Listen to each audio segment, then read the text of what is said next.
standing face to face with one of the wealthiest men in the city, I asked a question I'd sworn I'd never ask a customer. Why does my mother have the same tattoo as you? Most of my nights are spent in a high-end bistro downtown, serving people whose bank accounts look like phone numbers. You learn to be a ghost, polite, efficient, invisible. But 3 months back that all shattered. The man who walked in was Elias Vance. If you don't know the name, his software company is in every news headline. A self-made billionaire. He asked for a quiet booth and sat alone.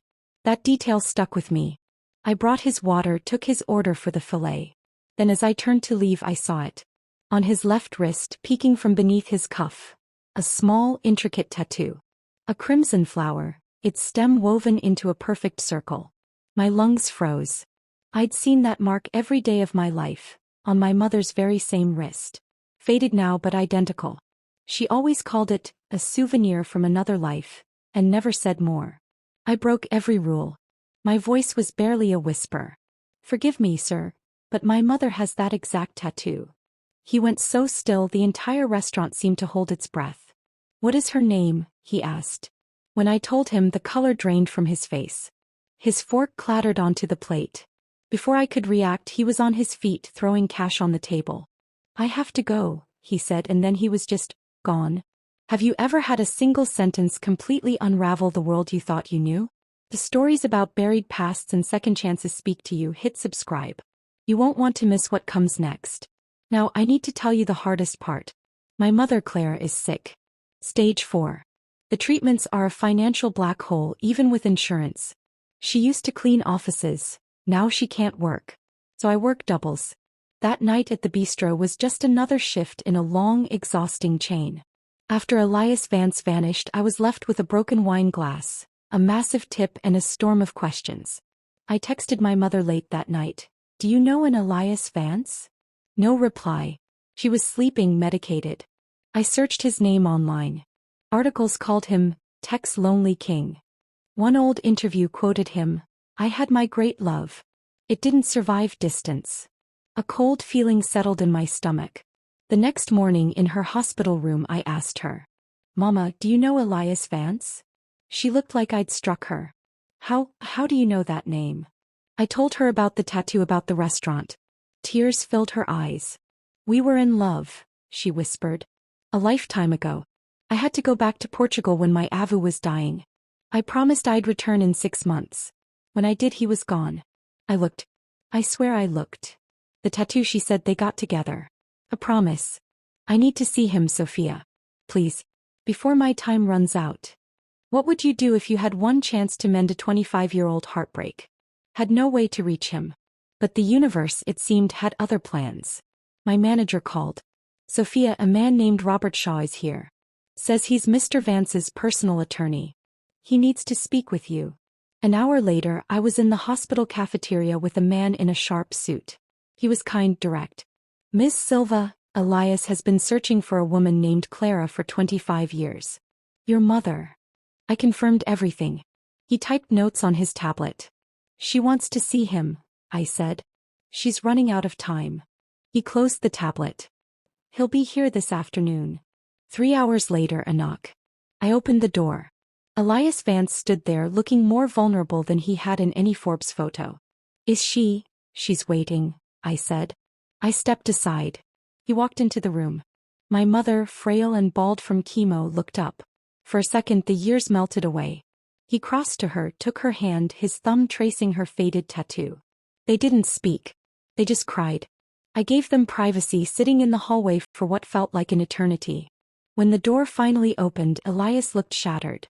Sophia, he said, his voice rough. We need to talk. Now. We sat under harsh fluorescent lights. He couldn't stop staring at me. Your birthday, he began. When is it? March 14th, 2000. Why? He closed his eyes, gathering strength. Your mother just told me something. When she left for Portugal in '99, she didn't know. She discovered she was pregnant a month after she arrived. The world tilted. She came back to the city 7 months along. She went to my old apartment. I had moved for a new job just weeks before. She couldn't find me. His eyes met mine, glistening. We believe. I am your father. The cafeteria noise faded to a dull roar. One missed connection rewrote all our lives. I had to hear it from her. I walked back into the room. My mother saw my face and knew. "He told you. Tell me everything," I said, my voice trembling. And she did. The whirlwind romance. The emergency trip home. The positive test. The expensive, difficult international calls. The letters that may never have arrived. Returning, pregnant and hopeful, to an empty apartment. I looked for 2 weeks, Sophia. I was huge, tired, and alone. I thought, if he wanted to find me, he would have. I took her hand. I wasn't angry. How could I be? They were 2 kids trapped by terrible timing and a world without the technology to bridge that gap. Elias found me later on the hospital roof. "I moved for the job in December '99, he explained, voice thick with regret. "I was working insane hours, saving every penny. I was going to go to Portugal, find her, build a life. I gave my new number to the old landlord. He was elderly. He must have forgotten. We'd missed each other by 1 month. 1 single month. "I need to know for certain," he said, meaning a DNA test. I agreed. We all did. The results came back 3 days later. 99.9% probability. In my mother's room, he read the paper aloud, then looked at me. "You're my daughter." We held each other, all 3 of us, for the first time. "Now," Elias said, pulling back, "I fix this." And he did. He transferred my mother to the best oncology center in the state. He paid off the mountain of medical debt. He enrolled her in a groundbreaking trial. He told me to quit my second job and re-enroll in school. "It's not too much," he insisted when I protested. "It's 24 years too late." The new treatment worked. Not a cure, but a reprieve. The doctor said she could have years. Years she never thought she'd get. 6 months after our worlds collided, Elias proposed to my mother in her hospital room. No fanfare, just raw honesty. "I should have done this a quarter-century ago," he said, holding a simple ring. He said yes. They married in the hospital chapel with just a few of us as witnesses. 2 years later, the cancer is managed. They live in a house by the water. I finished my degree. Not long ago I visited them. We sat on the porch as the sun set. I noticed their hands intertwined on the table between them. Both left wrists. 2 matching tattoos, faded but forever linked. "Do you ever regret it?" I asked. Never," Elias said, looking at my mother. "It was the only proof I had that she was ever real. Love is a beautiful, painful, eternal thing." My mother smiled, squeezing his hand. "And it's forever. However long forever turns out to be." If this story of lost time and found family moved you, please let us know by hitting the like button. It helps more people find at urbantales_41. And subscribe so you don't miss our next tale of life's unexpected turns.